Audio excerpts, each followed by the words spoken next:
You are listening to audio from Citizens Church Elmira. You can find more resources and learn more about our church at citizenselmira.ca. Well, I'm glad to be here this morning because I've always been curious about this church and been wanting to come, especially since Sam comes here. And it just never seemed to be working out, or we'd forget and just go to our normal church, which is Woodside. And I've heard rumors that you're working your way through the book of Psalms, or various Psalms in that book. And so I was given Psalm 34 to do this morning. And there's a backstory to that Psalm that I think is important that will help put the context of some of the things we're going to look at. And first of all, it happened very early. David was quite young when he got this Psalm, when God inspired him to write this. And it happened at a time when it became very clear that Saul was absolutely committed to Psalm David. Saul was afraid of him, was jealous of him, saw him as a threat to what he wanted to be a dynasty. And so David fled to a town called Nob, which is where the tabernacle was at the time. And there he obtained the sword of Goliath. Goliath was a giant Philistine that he had killed a while earlier. And then from that, once he got the sword, he fled to the city of Gath, which was a Philistine city. Philistines were a group of people that David was famous for killing lots of. And I'm not sure why he thought the Philistine city of Gath would be a great place to go, but he figured, well, Saul's not going to find me there. However, he became a little worried about the reputation because when he got there, he realized or heard that, hey, you know who's in town here? David, and he's the guy that they sang, David has killed his 10,000s, and guess who the 10,000s were? And so David got pretty nervous, and I don't know why he did this. Just seems really uncool to me, but I wasn't there at the time. But he pretends he's insane, and that's the drool run down his beard and starts scribbling on stuff. And the king says, hey, we got plenty of people. We got enough insane people of our own. We don't want this guy. And so David is able to escape from the city of Gath and escape into the wilderness. And I don't know exactly how long he fled for his life. This is right at the beginning of probably a number of years fleeing for his life from Saul.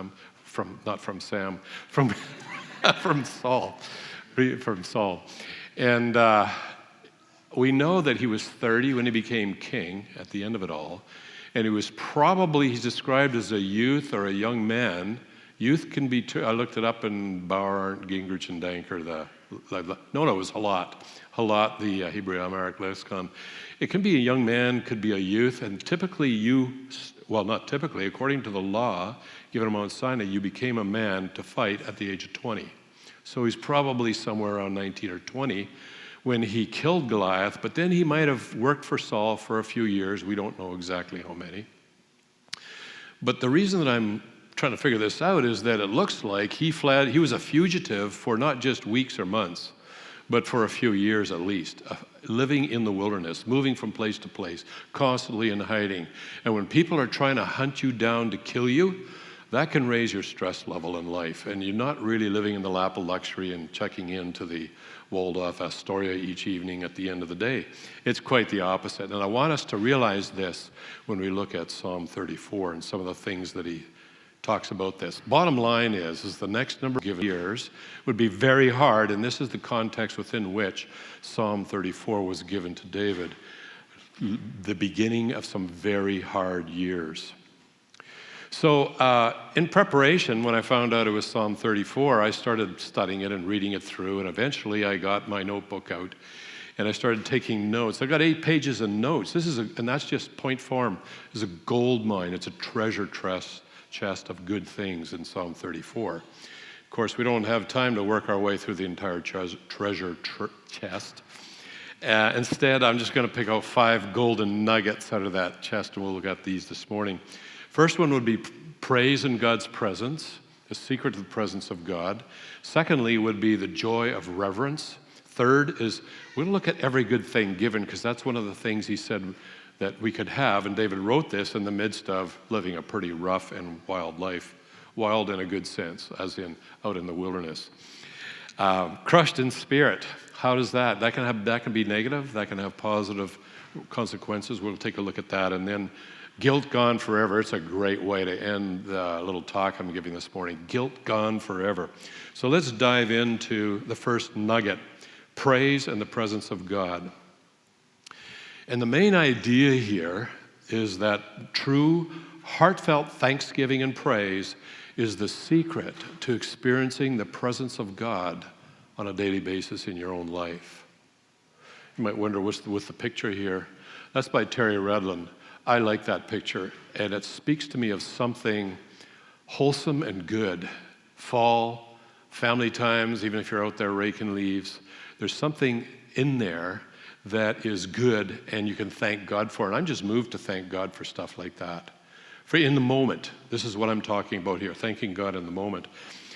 Just as a bit of an aside, for the last several years, I've been listening to and specializing and diving into this whole issue of deconversion, listening to the testimonials of people who once were pastors, youth leaders, worship leaders, full-time missionaries, young people becoming leaders within the church, and they just tossed their faith and what were the common denominators. And I found they gave a number of different things that could be condensed down into 6 factors. But then I was struck by what they did not talk about.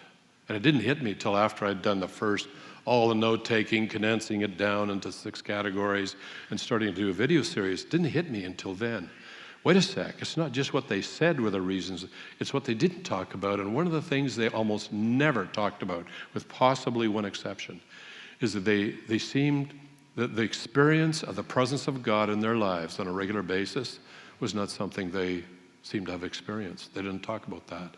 When they talked about Christianity, they talked about all the things they did, going to church, doing this and that, and living by these rules and whatever.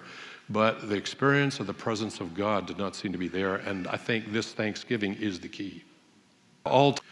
So in Psalm, right, the first verse, it says, I'll bless the Lord at all times. His presence shall continually be in my mouth. His praise shall continually be in my mouth, his praise. So C.S. Lewis writes about these experiences he would have from time to time, these moments of ecstasy and extreme joy that he would experience randomly before he became a follower of Christ. He might see a photograph of a distant place or a painting, and there was something about that it caused an intense pain, but the kind of pain you wanted to experience more and you wanted to search for and find out what is this ecstasy/pain. It was so powerful. And he found that it wasn't in the thing itself, but there was something beyond that. And eventually he found that this joy, these moments of extreme joy, were actually tastes and just aroma of God, little bits and pieces that he sprinkled throughout this world. And when I realized that in my own life, as I read that, I thought, I'm going to thank God for those little moments of ecstasy that I might experience when I, for example, last night went out for a walk before I went to bed. And where I live, it's in the country, and it's overlooking the Conestoga River, and there was mist rising off the river, and the moon was right up there, and it was so quiet and peaceful. There was a dark forest on the other side. And if I tried, not too hard, I could imagine what it would be like to live in a world that has never known evil and suffering. And I know that someday I'm going to be there. All are going to be there. And I thank God in the moment. In the moment, you thank God for these things. Not later on at the end of the week, but right there in an experience. For my life, one of the major milestones in my life, in my spiritual walk with God, is the discovery of continual ongoing thanksgiving, and how that seems to be the secret, that God just moves right in, puts his arm around you, and the two of you enjoy whatever it was together. Little blessings spread throughout the day. So I would do it graphically like this. So there's God at the top there, and God is the one from whom every good thing and every perfect gift comes. All these little blessings. We're not talking about just massive things like inheriting $50 million from an uncle you didn't even know you had. That hardly ever happens. In fact, in my life, I have no prospects of that happening. But I'm talking about the little things, like the tang of a piece of California Reaper pepper in that cream salmon that Patty made, the plumage on a bird, the moon rising over the misty valley. There's little things throughout the day. So God gives you these blessings, and there's the gift. And these gift causes moments of pleasure for some small blessing. To who? To you. So you enjoy the gift. And most of the time, I think we enjoy the gift. But you need to complete the gift, and that is to look beyond the gift to the giver in praise and thanksgiving. And I have found that at that moment, when I look, well, I'm enjoying the gift, but then when I look beyond the gift, there's God, almost like standing there smiling because he's given me a little blessing and he sees Kirk's really enjoying that, but it really doesn't get amazing until you turn to God and say, thank you for that. And it's just like, allegorically speaking, he just, maybe not really allegorically, because spiritually it does seem that way. His presence becomes strong in the moment. So I would suggest this is enormously important. The secret to experiencing the regular presence of God on a daily basis is to begin the practice of thanksgiving and praise to God for all the tiny little pleasures that he might sprinkle in your path each day, even if it's just one or two. Keep in mind, when David wrote this about praising God, it was in the context of a very hard life. Nugget number 2, the joy of reverence for God. Main point here is that there's an undefeatable security, protection, and joy in a deep-seated reverence and awe for God. That's the key point here. So let's see what Psalm 34 says about that. It says, the angel of the Lord encamps around those who fear him and rescues them. I remember one time David's fleeing for his life. Saul's army's coming around this side of the mountain. David's moving the other side of the mountain. And, I can't say you really in adrenaline times when it looks like you're going to get killed in their afternoon. I know there's a bit of an adrenaline rush, but it's not my idea of just a wonderful afternoon. But yet, this is written within the context of David fleeing for his life, and we have to remember this. Real life is kind of like, sometimes there are times in real life when it really is hard, and the stress level can be very high. And we've got to remember that the Christian life, walking with God, is not always wonderful, misty nights with this steam rising off the river and the moon hanging over the dark forest. It's not all like that. And within that context, we can know that somehow, some way, the angel of the Lord is with me if I fear the Lord. Fearing the Lord is a big thing. Later on in the psalm, just verse 9, he says, "Oh, fear the Lord, you his saints, for to those who fear him, there is no want." And a lot of people get mixed up or misunderstand what the word fear means. We think about it in our own 21st century culture. But again, sorry, I keep putting BDAG down there. It's halat. That's the Hebrew Aramaic lexicon of the Old Testament. Fear means to tremble for or to honor. That's what it means in the context of these verses. It means that there is a being. To even think of that being causes a trembling in awe at the thought of that being who is God himself, creator of the universe, the laws of physics, the origin of every good thing given, every perfect gift. This is the being that we don't, this is what I would describe as reverence for God. This is what he's really talking about here, reverence for God, that trembling for God, that great honor, that enormous honor. So here's a question.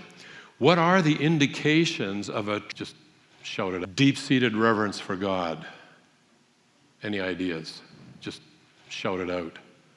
What are the indications of a true deep-seated reverence for God? I'm springing this on you. I realize you haven't had weeks to think about this like I did, but okay, got you thinking at least. But I know there's lots of good answers out there. And that's what I really like about the small group Bible studies, where it's a little easier to say things like that. What are the indications? And as I thought about this, and this is just my little perspective here, I am sure that if we pooled all of this, we would have a more deeper, richer idea of what indications are. But for me, it's a personal It's personal, spontaneous, and unrestrained worship of God as your creator, your redeemer. It's personal. It's not like something that just happens, okay, it's Sunday morning worship, I better, No, it's spontaneous throughout the week, and it's unrestrained. That is, and so for me, unrestrained, what that means is that I really do like to go outside just before going to bed, because it's peaceful then. Out in the country, at least, it's peaceful. Maybe not in the town or city, but out there, it's peaceful. And that's when I have my best times with God. Or early in the morning, I'll go out for a prayer walk and just pray and talk to God as I'm walking. And there are times where, it's just, I just got to tremble before the Lord God Almighty because He loves me. And you cannot possibly over-describe. There is no possibility of hyperbole when you're talking about how amazing and how good God is. It's not possible.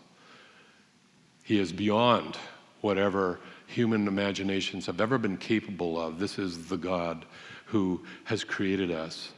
So this is an indication of a true deep-seated worship for God. And how do we do that? How does that happen in our life? Just before I give you some possible suggestions, let's look at symptoms of a lack of reverence for God. Because sometimes it says, this is a good thing. You really don't appreciate the definition as well as if you have an example of the opposite, the bad thing. So Nadab and Abihu were two sons of Aaron.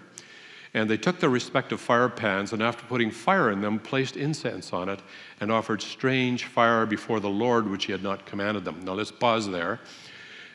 God had given a very specific recipe for incense that was to be burned in the tabernacle. It was exactly this much of this, that much of that, and so forth, and you mix those together. And that recipe was only to be used in the presence of God within the tabernacle. No one else was to use it for anything else. Command of the incense burned in the tabernacle, it was to be only that. So He'd already given that command, and within that context, they offered a different kind of incense, probably a different recipe. Maybe this one's pretty good or whatever.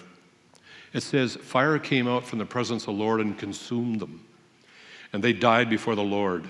Then Moses said to Aaron, "It is what the Lord spoke, saying, by those who come near me I will be treated as holy, and before all the people I will be honored." Now, fortunately, God, it seems there's a number of these incidents in the scriptures, and they only happen once, and they emphasize a particular point, and for the lessons of all humanity from then on, because probably I wouldn't be here this morning otherwise if this happened every time we showed a lack of reverence for the Lord. But so what's the takeaway here? What 2 or 3 applications do you see? Now, there's a couple of possible applications. One is that, well, they had heard the command, they knew what it was, but they had just had a relaxed attitude to what God had said. This is the way I want things done. A relaxed attitude towards God's command. So ask yourself, do I have a relaxed attitude to what God has said in His Word? It's easy to have a relaxed attitude because we live in a culture today that is constantly and relentlessly programming you to conform to the culture. We don't want to stick out like sore thumbs. We want to get along with people. We don't want to be uncool, so to speak. And that shaping happens subconsciously throughout the day, every day, week after week, year after year.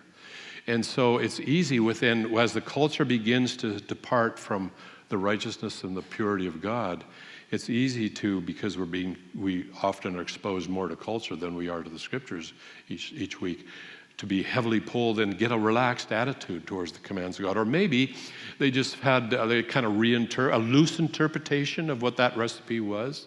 They're like, I know this is this and that, but God will cut us slack here. It's not exactly like we need to do it exactly this way.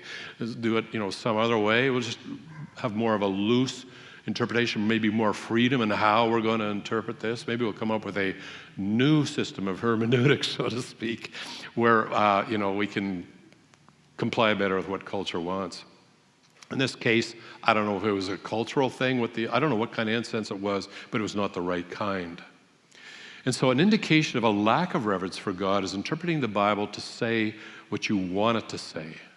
It could also be the lack of spontaneous worship in your life or relaxed attitude towards sin. And there is enormous pressure today. I've been dialoguing with a fellow now, former pastor, for several months, who's just really taken a left turn, fallen off the wagon, so to speak. Fallen off the wagon, yeah. That's used in other contexts as well. But what I mean is that it is, I think what we need to do, and it's going to come up a little bit more here, is that we need to cultivate a reverence for God, and the best way to do that is get to know God. You don't make up a reverence for God. I'm not making up being impressed with the Rocky Mountains if I've never seen them. But when I actually am there and I actually see the Rockies, I don't have to make up being impressed with the Rockies. It happens, and it's the same with a reverence for God. We need to pursue the walking with God, knowing God. And here's one thing about God is helpful to know. Third nugget, every good thing. The key to experiencing all the good things of the Lord is to seek Him. As you seek God, you will become naturally more in awe of Him. And at the same time, you will start to experience every good thing that comes from God. So let's dive into this a little more carefully. In verse 10 of Psalm 34, it says this: "The young lions do lack and suffer hunger, but they who seek the Lord shall not be in want of any good thing." Keep in mind, he's writing this in the context of some very hard years. And so what are these good things? Is it massive piles of cash? Is that one of the things that God gives us? Well, He might bless you with that, but I think when we're talking about the goodness of the Lord, we're talking about something else. Is it fame, so that when you walk down, I've seen in the news, what's her name, Taylor Swift, Seattle, the people are just going, it's unbelievable. How could you possibly adulate a person to that degree? There are singers I really appreciate, and I like the music because of the lyrics, the arrangements of the songs and so forth. But if you want that adulation, I would say that's a red flag. That's the opposite of reverence for God. It's the opposite of standing in awe of God. You want people to stand in awe of you. That's not what we're talking about. We're talking about every good thing. So what is that? Well, there's a verse in James chapter 1, verse 17. It's one of my favorite descriptions of God. And when I'm talking to people about God this now in our culture, I actually have to explain what I mean by that. 2 days ago, I read a guy posted on one of the forums that I'm part of online. And he said, he seemed to make a very sincere guy, but he said, why would I want to worship God? Well, what would possibly good would it do for me? Let's think about that. Why would you want to worship God? Here is why. Now let's dive into this. Every good thing given and every perfect gift is from above, coming down from the Father of lights, with whom there is no variation or shifting shadow. One of my favorite titles for God is the Father of lights. There is so much embedded in that. It's kind of thrilling just to roll that around in your mind, Father of lights. But note that it says, every good thing given and every perfect gift.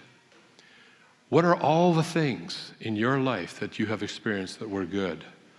Now you might say, well, this activity was good, but what was it about the activity that was good? Say, raking leaves on a crisp fall evening, autumn evening with your kids. What about that was good? And when you start to dig down into all the good things that you've experienced in life and saying, what about that was good? Then you come to the basic pleasures, the basic joys, and the basic good things. In C.S. Lewis's Screwtape Letters, there's a senior demon. It's kind of like a back and forth. The senior demon's training the junior demon on how to sideline this guy over here. But one of the things the senior demon says, we have never been successful in inventing a pleasure. And he refers to God as the only one who has ever invented pleasures. He says all we can do is get people to use them in the wrong way at the wrong time, to twist them, to abuse them, and so forth. So you'll see a lot of pleasures in life, but there's a lot of them have a pure pleasure that's been twisted or misused. So when you think about this, let's say beauty. I love nature photography. I love being in nature. I love the beauty of nature, but God is the origin of beauty. That's what it's saying here. Every good thing comes from God. He is not just the origin of beauty, He is beauty. So if God were to walk into this room right now, you would see beauty personified in such a magnitude we couldn't survive in the presence of such unbridled, unveiled beauty. If you think you could, just imagine all the beauty in the universe condensed into but 1 cubic meter and sitting on right there on the floor. If you've just not known how to respond to a gorgeous sunset, what about 1 million sunsets on 1 million planets? And then all those other things out there that are just so gorgeous and beautiful. And all of that is only from God. But God is beauty. He is love. He is love. He's not just a God who loves. He is the origin of love. He's the origin of peace, of power. He's the origin of music. He is music personified. He is the origin of art, the origin of every good thing given, and every perfect gift is from above, coming from the Father of lights. So what is in it for you? What could possibly be better than to know the being who is the origin of every good thing given and every perfect gift? That's what's in it for you. And that's what's in it for that fellow who posted that online. This statement by Jesus Christ takes on a whole new meaning. He says, this is eternal life, that they know you, the only true God, and Jesus Christ whom you sent. Know you, like knowing a person is eternal life. Well, when you find out who that person is, that he is the origin of every good thing given and every perfect gift, he is those things. He is, it says, basically, it has not entered the heart of humanity, what God has prepared for us, and no one can see the face of God in our mortal forms and live. The amount of beauty and love and honor and power and justice is just way beyond our ability and our mortal bodies to handle. But what could possibly be better? Because every good thing you could ever want is summed up in God. Application. If the secret to not lacking any good thing, all of which God is to seek God, then how do we seek God?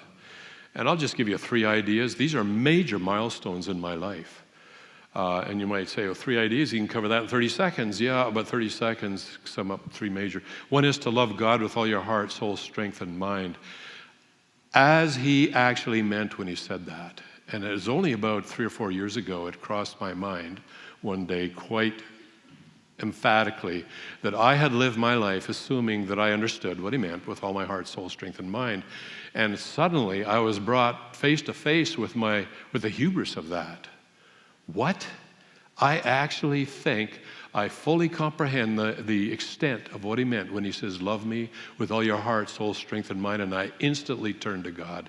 I confessed, Lord, I have been approaching this on my own understanding. I am so sorry. From now on, I want you to take me on this road that leads me closer and closer. And I realize it's a road. It goes ever higher up and further in, so that I will come closer to loving you with all my heart, soul, strength, and mind in the way you fully meant when you said that. And when I began to pray that on a daily basis, wow. I mean, inside, I still look like Kirk Durston. I'm still getting older. But in the inside, it has made enormous difference in my life.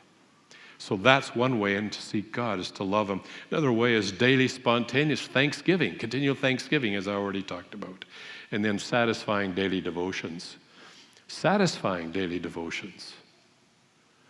Get a comfy chair, good cup of coffee in a place that you can really enjoy, and just spend time with the one who is the Father of lights. It's been 60 years now since my mother got me started on daily devotions.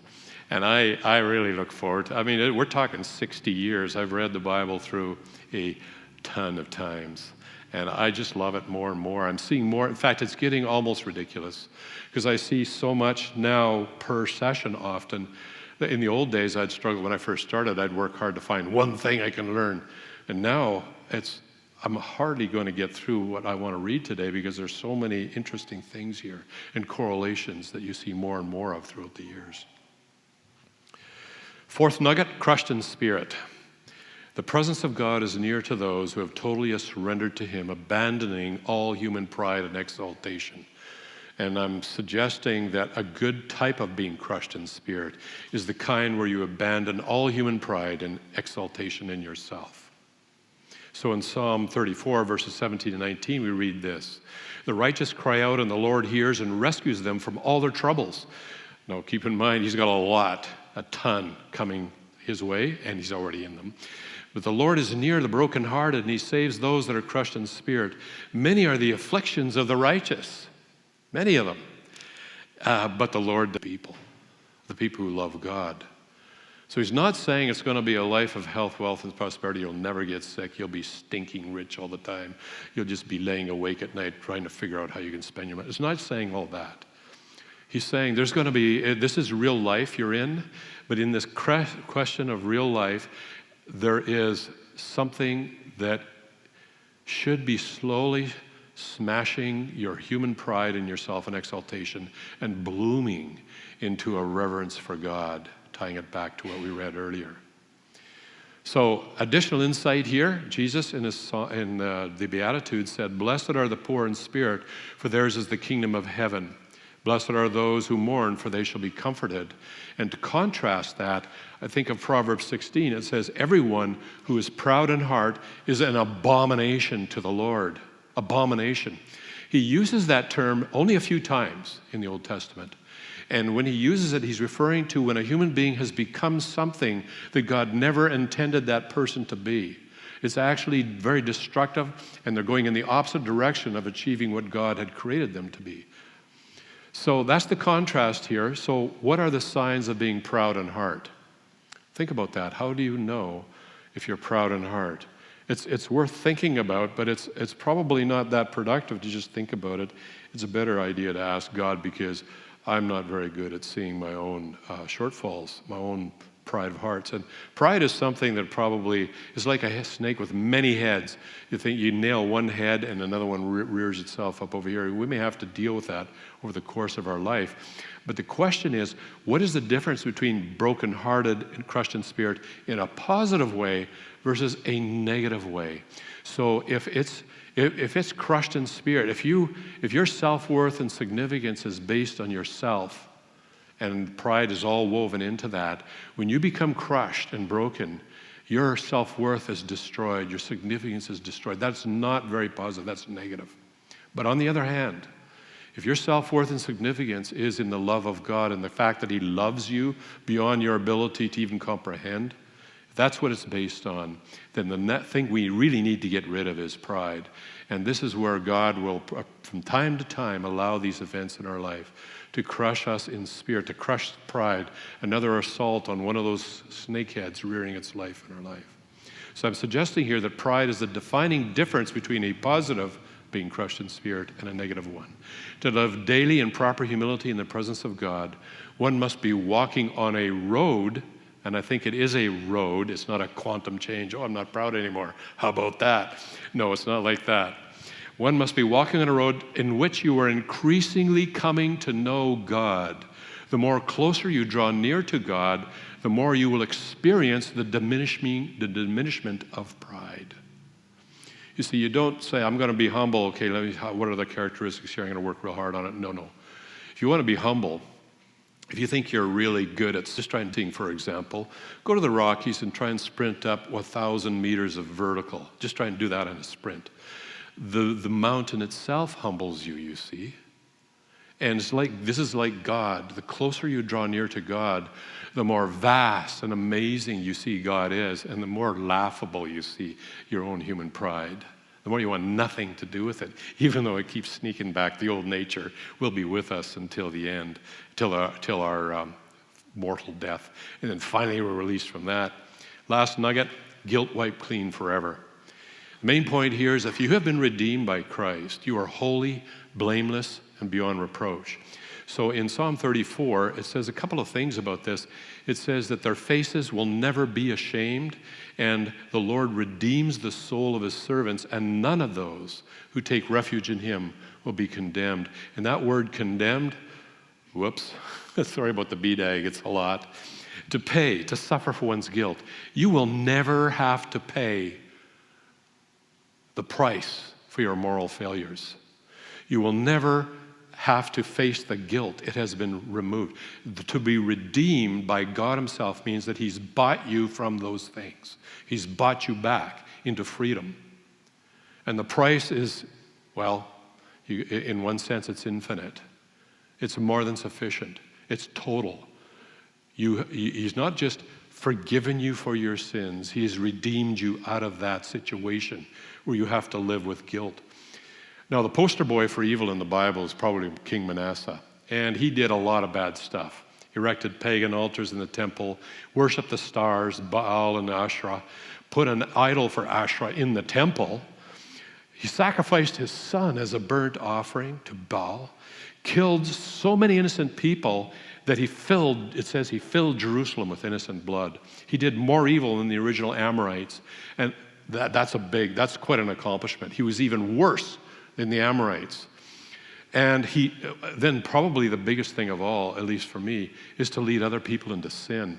Bad enough that I did it, but if I led thousands and tens of thousands, he led all Judah into sin. He was captured with hooks and imprisoned in Babylon. And while he was there, it says, he entreated the Lord his God and humbled himself greatly before God of his fathers. When he prayed to him, God was moved by his entreaty and heard his supplication and brought him again to Jerusalem to his kingdom. Then Manasseh knew that the Lord was God. And then if you continue to read that, it's a bunch of good things he does after he's come to know God. He's come to know that the Lord is God.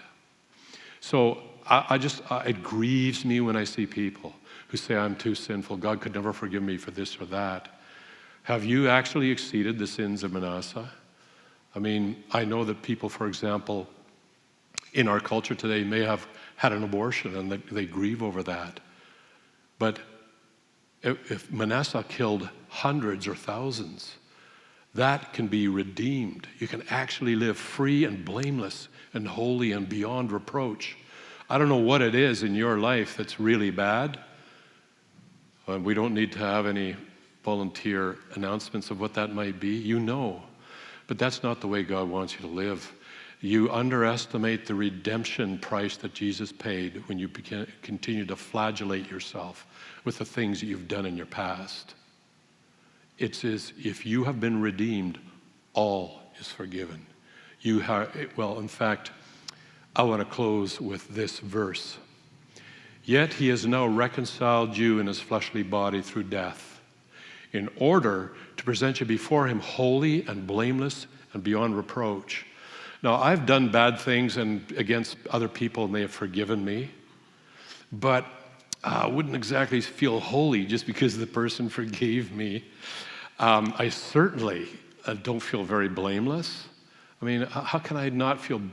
I did that, and I did it against somebody else.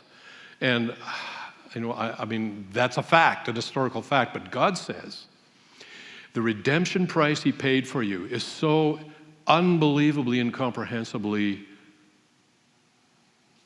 beyond what you could even imagine, that you actually are blameless now. For all the things that you ever done, you're blameless. You can't be blamed for those things anymore. There was a time when you would have to take the blame, but he has now borne our sins for us. Now look at this last one, beyond reproach. When I think of all the things, I've said and done over the course of my life that hurt other people, beyond reproach is not a word I'd use for Kirk Durston. Not with people, but with God. With God, you can be beyond reproach if you have accepted the gift of forgiveness of sins through Jesus Christ. Beyond reproach. Let that mull over in your mind over the next week. And so with all this in mind, I'll wrap it up here and turn it back to whatever happens next.